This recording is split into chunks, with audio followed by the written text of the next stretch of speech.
Labrīt!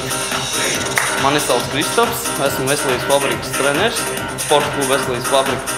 Esmu zāles instruktors un personālo treniņu vadītājs un strādāju arī ar profesionāliem sportistiem kā fiziskās sadarbības treneris. Jums arī kā, teiksim, dziedātājiem ir nepieciešama, teiksim, kaut kāda izturība, lokanība uz kaut kādu horeogrāfiju un vispārējo, tāpēc bieži vien vienkārši cilvēks neattīst pārējās īpašības. Jo arī ikdienas kvalitāti jums uzlabo tas, kad jūs raksturo visas 5 tās īpašības, teiksim, fiziskās.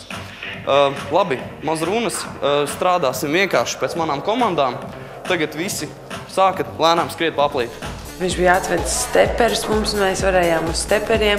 Tad mēs pa pāriem tur taisījām vingrojumus. Tad mums bija tāds ļoti jocīgs bumbiņas, kuras es vēl nebiju tāds turējis. Tā ka viņš iekšā tā kā ne šķidrums, bet kaut kāds tāds tā kā pildīt ar kaut ko.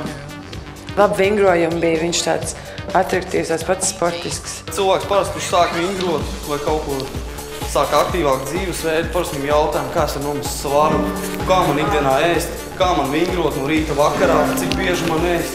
Jo man jau, es jau redzu, ka es atnācu pirms jau pirmās problēmas jau saskatīju. Jums no rīta vislielākā problēma, ka jūs neiekustat savu vielmaiņu. Tas, ko tu jau no rīta iet mazliet, tas jau tev pamazām iekustina to vielmaiņu. Banāns arī ir ok, tikai no banāniem vakarā uzmināties. Ko viņi pēc tam, ja nokļūst tajās rezervēs ogļhidrātu, tad viņi arī nokļūst augšūnās un pēc tam veidojās puncetes. Arī ir ok no rīta. Un pajautāja mums kāds, cikos mums pēdējoreiz ēst, pa dienu. Pajautāja, ko mēs ēdam, kā labāk darīt pirms vingrošanas.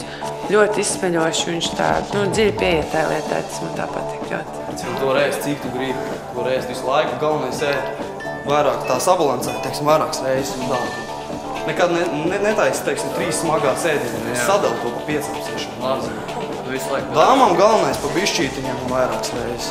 Ja jums ir aktīvs dzīvesveids līdz 8 jūs varat vēl ēst normāli. Jūs jau visi kopumā esat tādi vingri un visi kārtībā, visi normāli.